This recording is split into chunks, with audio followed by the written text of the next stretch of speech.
problem. Hindi na ako maka-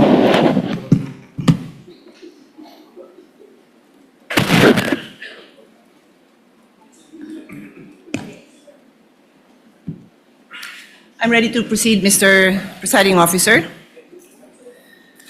I'd like to start this discussion with a question that hopefully will allow our kababayans who are watching, listening, to understand the situation. Of course, I pose it also to the parties. If the government had in mind that there's a business, and of course, a particular businessman or businesswoman who is violating a lot of laws pertaining to the operation of their business, be it customs law, BIR, regulations, can they just proceed and pwede ba silang basta na lang mag-request ng dokumento o mag-file ng kaso na requiring the businessman and the corporation to produce those documents? Pwede ba? So yun ang pag-isipan natin, no? Kasi yun ang tanong eh. Similarly, ginagawan ko lang ng ibang analogy para maintindihan ng mga kababayan natin. So this is the essence, dear colleagues, parties, of the principle of due process. This is ingrained in our Constitution. Totoo po na may karapatan ang gobyerno at obligasyon ng gobyernong patakbuhin ng maayos ang gobyerno, but it is always with due respect to the rights of every individual Filipino. That is the right to life, liberty, and property. So bago mo sagasaan yung right to life, liberty, and property, siguraduhin mo lang na may basihan ka. Yun lang naman ang sabi. So of course, ako, gusto ko talaga na maayos ang patakbo ng gobyerno para if somebody's life is also in danger, then government has to step up and prevent somebody's liberty. Kasi nga, sinasagasaan niya yung life and liberty ng ibang tao. So it's a balance, no? I think we can all agree it's a balance. So I want to go straight into a landmark case and I will ask both parties for their legal opinions on it kasi it is a legal proceeding. Pero gawin nyo lang simple para hindi masyado complicated para sa mga nakikinig sa atin. So in the landmark case of Stonehill versus Diokno, 1967 pa po to, karamihan ng mga lawyers hindi pa pinapanganak. The importance of due process was highlighted and the Supreme Court discussed 2 points. General warrants are void. Sabi ng Supreme Court, a warrant must be issued on probable cause for one specific offense and must particularly describe the thing being seized. So kailangan particular ang description dun sa warrant. Warrants that leave it to the discretion of the officers serving them to decide what to seize or general warrants are outlawed by the Constitution because they place the sanctity of the home and privacy at the mercy of prosecutors. So sinabi dito na kailangan specific. Take note warrant ito ha, supina naman ang pinag-uusapan natin. Alam ko po yun, pero I'm pointing it out kasi ang magiging tanong ko later on is kung relevant ito sa kaso. Okay? The other principle that was established in Stonehill versus Diokno was the exclusionary rule. Evidence obtained through an unconstitutional search is inadmissible for any purpose in any proceeding. Ito po yung tinatawag na the fruit of the poison tree. Pag nakuha mo yung information dun sa bawal na paraan, kung ano yung information mo, bawal ipakita yon. And this is where I need to get guidance from the presiding officer. If I'm allowed, I don't have to name names, to share the discussion that we had in caucus para lang mabanggit ko na ito yung mga provisions of law na napag-usapan. Am I allowed to do that? Would you like me to approach you? Please let me know because I will abide. Basically, because ang nangyari is we had our own discussion and I want to mention the provisions of law that we discussed. I don't have to mention names. The lady may proceed. Okay, thank you. So, tungkol dito sa exclusionary rule, ulitin ko, fruits of the poison tree, dun nga sa aming very open discussion, and I thank many of our colleagues who were I think we engaged in a fruitful discussion for some, not for all. I think yung iba talagang gustong makipag-debate at di-debate kasi gusto ko rin matuto, no? I think all of you will attest na I also wanted to learn from all of you kung anong perceptions nyo sa batas, kung ano din yung sinasabi ng mga abogado nyo.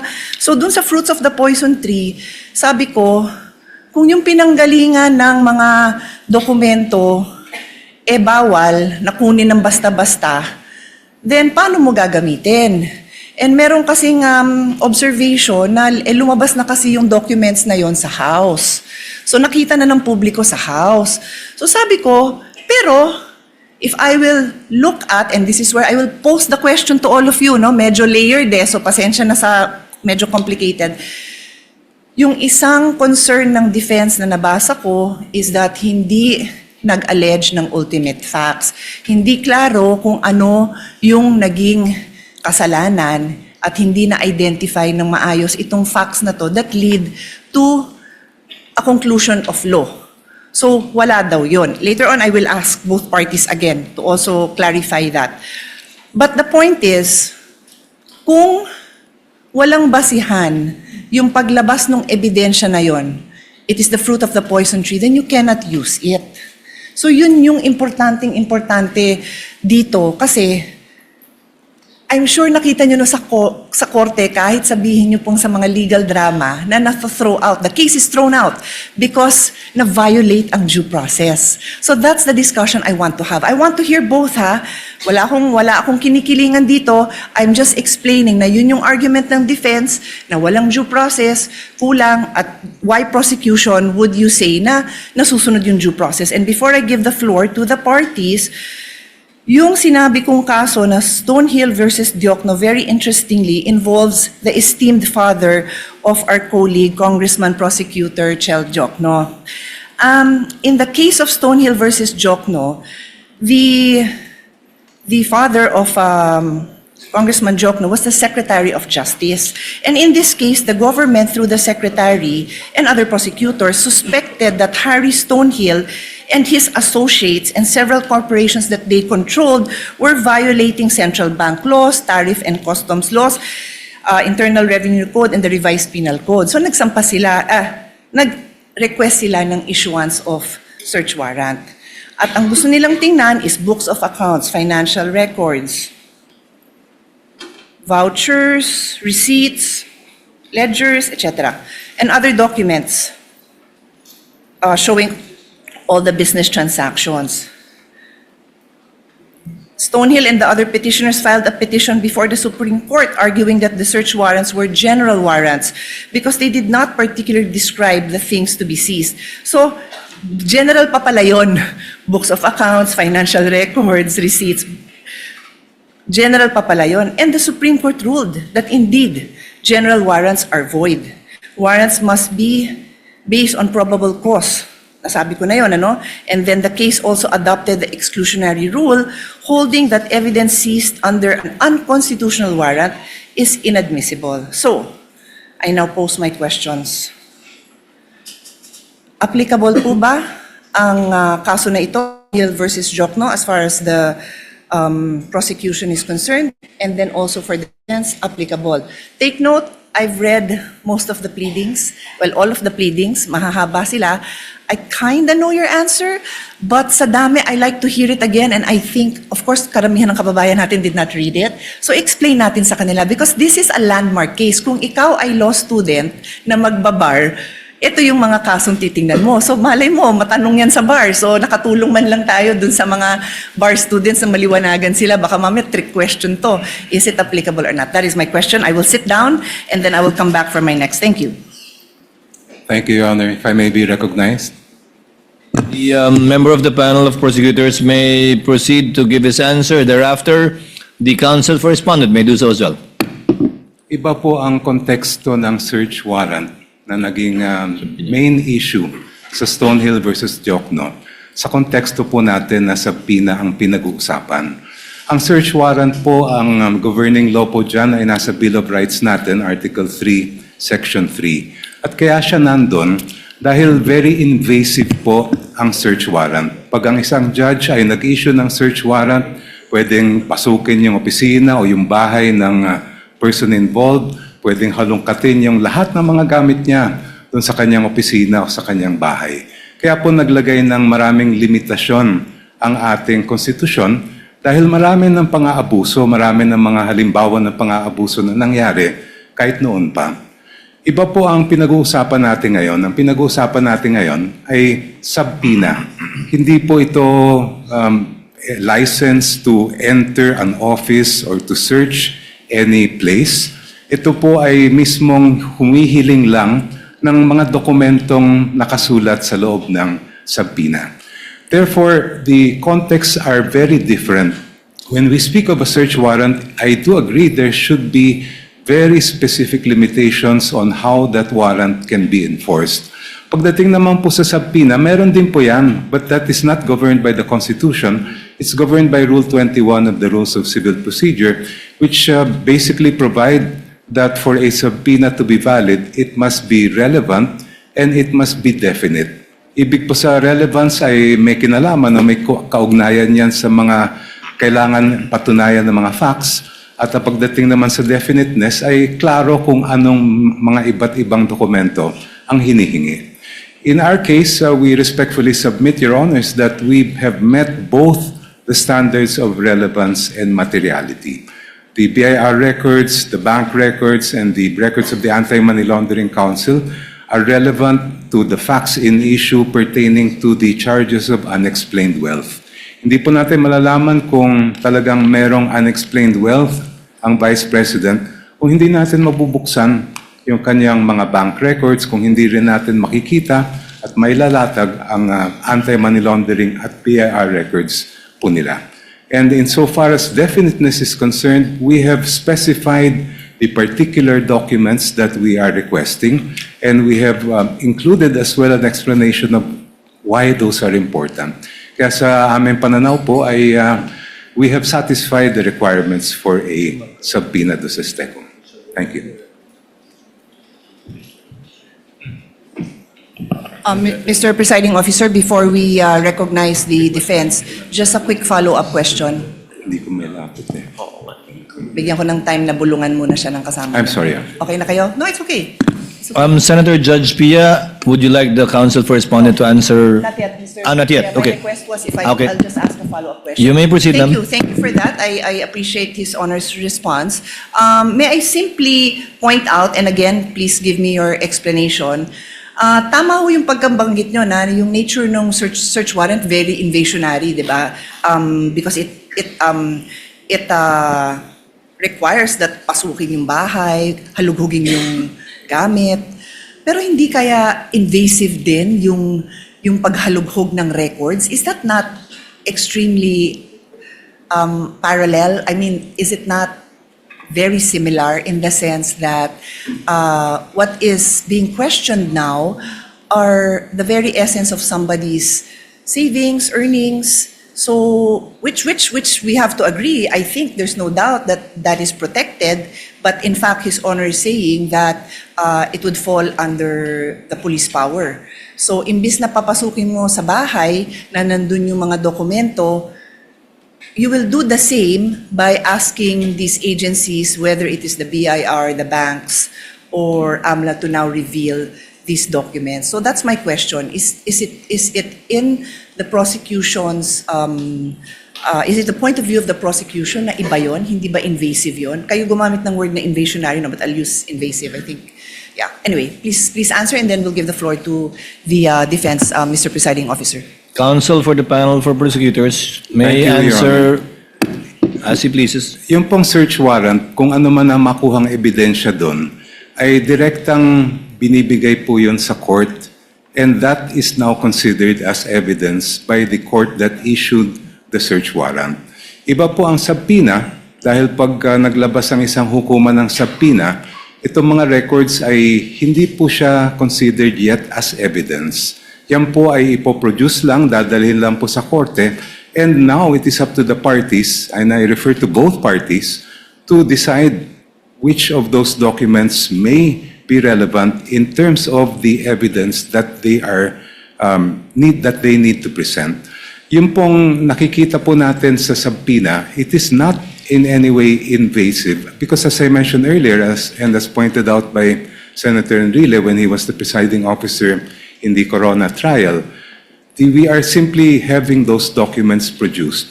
The admissibility of those documents will only be determined after if offered by the parties. Kaya po sa aming mga pananaw ay malaking-malaki ang pagkaiba ng search warrant sa subpoena. Your Honor, may I be With the recognized? permission of the lady Senator Judge, counsel for respondent may now give his answer to her query. You may proceed, sir.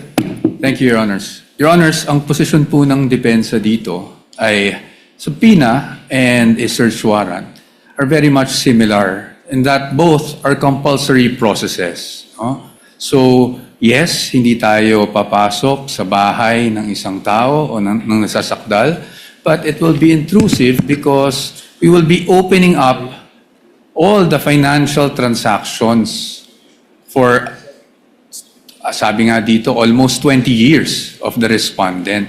Kaya po, katulad ng isang search warrant, the things that we are asking for through a subpoena must be particularly described.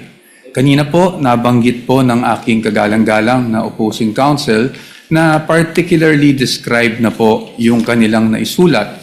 However, the defense does not agree with that proposition because if you look at it, tama naman po, nakasulat po dito ng hinihingi nila ay account opening and maintenance records, KYC documents, information files, signature cards, all account and transaction records, ledgers, journals. Basically, Your Honors, this is everything. Ibig sabihin, ni-specify lang nila ang nilalaman ng lahat ng bank records ng respondent. So in our view, Your Honors, while they took pains to specify each and every document, the truth of the matter is they're asking for everything. Ngayon, pagdating sa subpoena, and even in the case they cited, yung Rocco versus Contreras, no? Nakasulat po doon that for a subpoena to be validly issued, when we talk about particularly describing yung kung ano yung hinihingi, it has to be evidence that is both relevant and material. So ang tanong namin, saan ba dito yung relevant or material? Kasi lahat na po ng records hiningi eh. So, and this bolsters our theory, of course with all due respect to the opposing side, na kaya namin tinatawag o kaya namin natawag na fishing expedition ito. Kasi lahat na ng records hiningi, pero hindi naman matukoy which would actually be relevant, which would actually be evidentiary to the accusations they have made under the articles of impeachment. So, pero dito, hinihingi natin 20 years worth of records. And then, paano po yun? Hihimayin natin, maghahanap tayo ngayon kung may relevant o wala. Which brings me back to yung BIR records. Nakaseal po yung box. So, I would say, both parties, hindi natin alam kung anong nasa loob nun. Yet, we're hoping na somehow, pag nabuksan yung box na yon, meron po tayong makikitang ebidensya. And that's why, again, with all due respect, we called it a fishing expedition. Kasi hindi naman na-identify kung ano mismo doon yung pwedeng ebidensya laban sa sinasabing unexplained wealth umano ng Vice Presidente. So, with the question, for us, yes, the Stonehill case, Stonehill versus Diokno, directly applies to the current proceedings. Kasi nga po doon, sinasabi talaga na dapat specified yung hinihingi, particularly described and relevant. But as of this point, they're asking, Your Honors, for all of these things. And again, while they specified each and every document, kung babasahin niyo po ng mabuti ito, they're actually asking for all bank records without, in fact, telling us which transaction is relevant to their accusation, which transaction will actually support their accusation. Yun po yung aming pananaw dito sa tanong ng ating kagalang-galang na hukom. Thank you po. If Your Honor, please may be allowed to respond. Hold on, counsel for the panel of prosecutors. Senator Judge Pia is the one asking the questions. Unless it's not a debate between the two counsels, you're merely responding to answers from questions by senator judges. I actually prefer not, pero alam mo na, baka sabihin naman na may bias tayo pag di ko naman pinayagan. Di payagan, no, I defer to Senator Judge Pia, you asked the question, they answered. It is not for the opposing counsel to answer points raised. They had that chance when they did their oral arguments, rebuttal and surrebuttal. You may proceed with your question, Senator Pia. Sige, my question is, what is your question? Or what is your comment? Go ahead. But keep it brief. Keep it brief. Thank you so much, Your Honor. I just wanted to point out that this is the first time actually an impeachment court is faced with the challenge of determining whether the charges of unexplained wealth are valid or not. And yung previous Corona case, hindi po pinayagan ng impeachment court yung Article 2.4 ng Article 2. At kung ang magiging batayan po natin ay yung naging mga desisyon ng ating Korte Suprema, sinabi mismo ng Supreme Court in several cases na pag ang usapin ay unexplained wealth, kailangan makita yung kabuuan ng kinita ng isang lingkod bayan at yung mga dineclare niya sa salian. Just to quote just a very short portion, sabi ng Supreme Court from the same case I cited earlier, the Ombudsman's failure to account for all lawful sources of income, including proceeds from business ventures and government benefits, further weakens the allegation that Rafael's wealth was unexplained. The incomplete assessment disregarded his accumulated assets over decades of public service, making it impossible to determine whether his property acquisitions exceed his legitimate financial capacity, end quote. Hindi lang naman po dito sa harapan nitong hukom na ginagawa yung pagtingin sa kabuuan ng isang lingkod bayan. The Supreme Court has done it in this case where they looked at decades of the financial records of the person charged with unexplained wealth, and it has also happened in the cases of Rabusa and Ligot, which were decided recently by the Honorable Court. Thank you. Your Honor, may I at least be given just 1 minute to respond to that, Your Honors? But of course, I will submit to the Senator pleasure Judge of Of course, Pia I will, yield. guess, Of give course, I you yield. the same opportunity, I'm assuming. Yes, Your Honors. Again, hindi ko po tinutuligsa o ino-oppose yung mga na-mention na case ng aking distinguished opposing counsel. However, those cases do not involve impeachment. And why is that relevant? Because in impeachment, as we have said, merong allegation ng unexplained wealth pero wala naman pong nakasuporta na mga documents para makita natin ano ba yung basis na naging aligasyon. Pangalawa po, again in impeachment, according to the case of Duterte versus House of Representatives, meron po tayong tinitingnan kung ano ba talaga ang impeachable offense. At yun po ay again, offenses or acts or omissions committed while the public officer is occupying the impeachable office and in relation to such office. That enough, Your Honors, is very clear under the decision. That is all, Your Honors. Thank you, counsel for respondents. Senator Judge Pia, may proceed.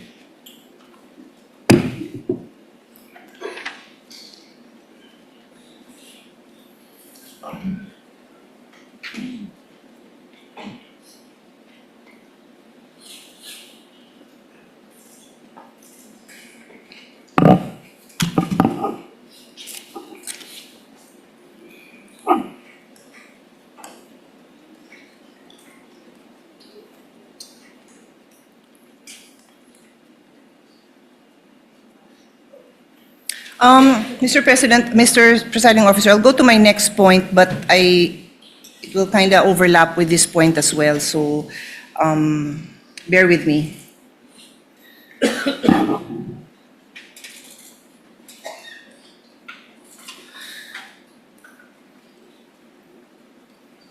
My next point, Mr.